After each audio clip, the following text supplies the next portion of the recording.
Le samedi 12 décembre 2015 avait lieu à la cathédrale Marie-Reine du Monde de Montréal une célébration eucharistique à l'intérieur de laquelle tenait place l'ouverture solennelle de la porte de la miséricorde.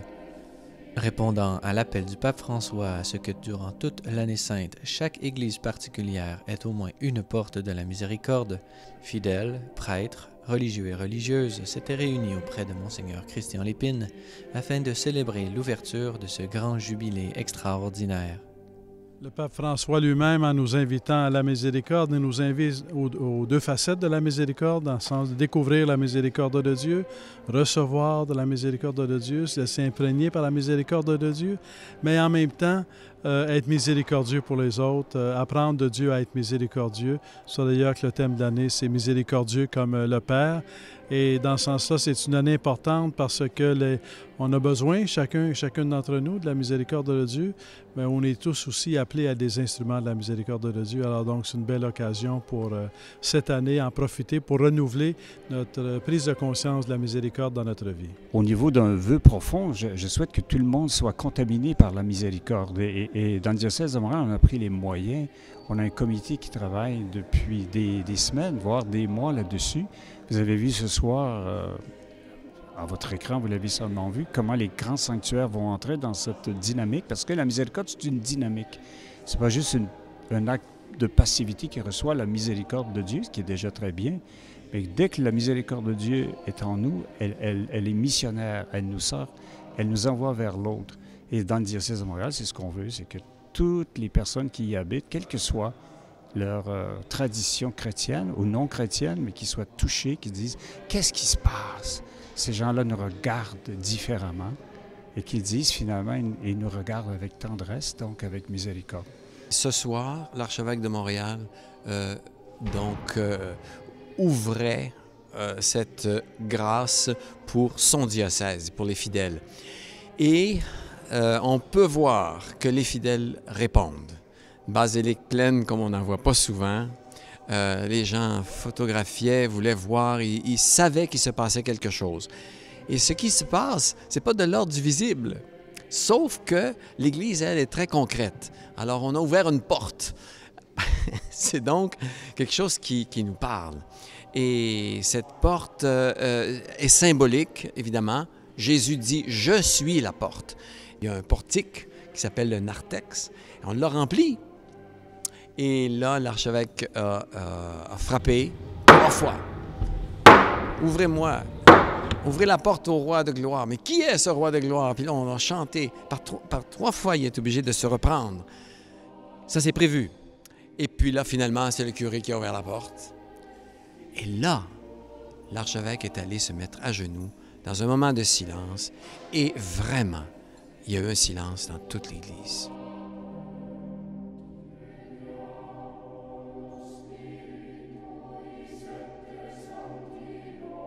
Il se relève, il prend l'évangéliaire et là, il la montre à tout le monde, d'un côté comme de l'autre.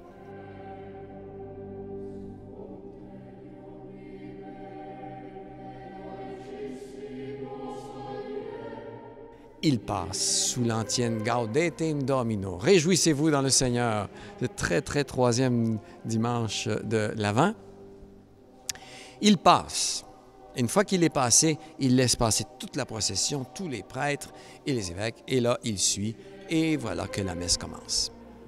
Jésus nous a dit, « Soyez parfaits comme votre Père céleste est parfait. » Tout en rajoutant, « Soyez miséricordieux comme le Père », qui est la devise de cette année de la miséricorde. Cela ne peut pas se réaliser sans la grâce du Christ. Lui qui aime infiniment le Père et qui nous a aimés jusqu'à l'extrême de l'amour. L'appel à être miséricordieux comme le Père est aussi un appel à la prière, à contempler Jésus crucifié, à se réconcilier avec Dieu, à adorer Jésus miséricordieux, à recevoir la grâce qu'il vive en nous. Nous sommes invités à profiter de cette année de la miséricorde pour devenir des disciples missionnaires de la miséricorde de Dieu. Le monde dans lequel nous vivons, nos sociétés et nos familles ont besoin de la miséricorde divine.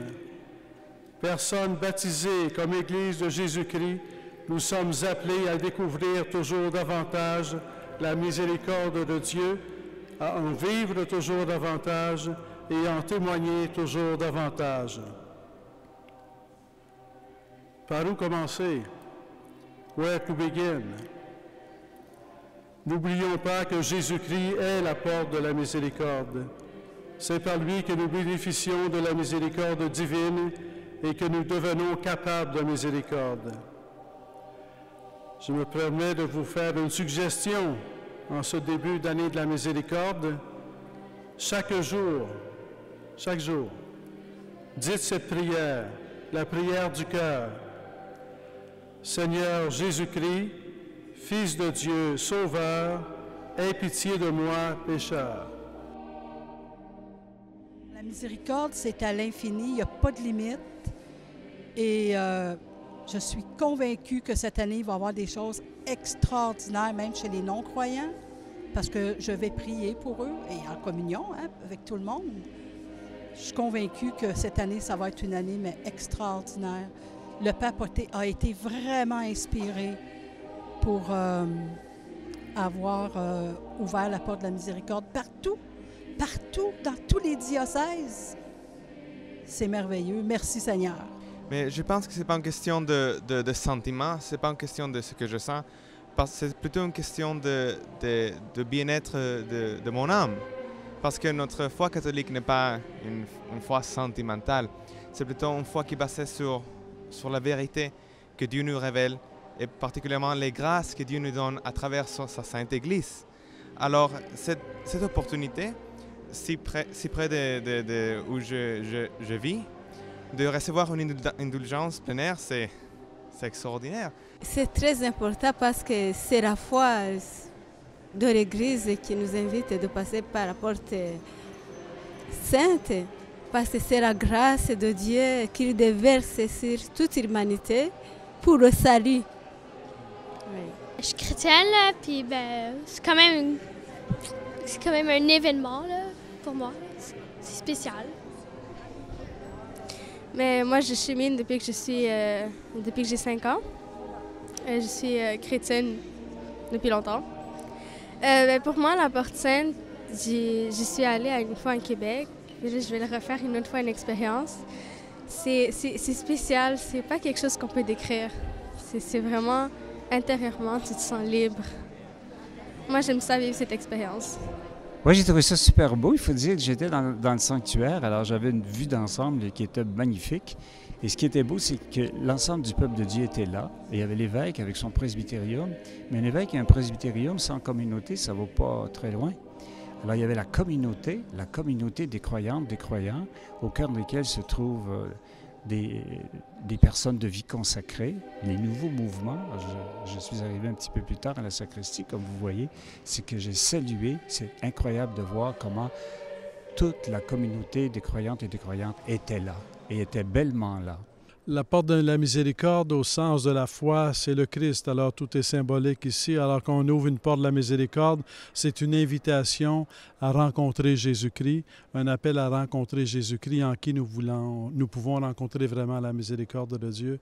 Donc, de pouvoir avoir cette célébration, cet événement, c'est vraiment une bénédiction, disons, qui nous vient par le ministère de Pierre, du successeur de Pierre, d'avoir pu vivre cet événement dans la vie d'une cathédrale. Normalement, ça serait à un endroit, à la basilique Saint-Pierre de Rome, mais le pape François a voulu que ça se répande à travers toute l'Église universelle.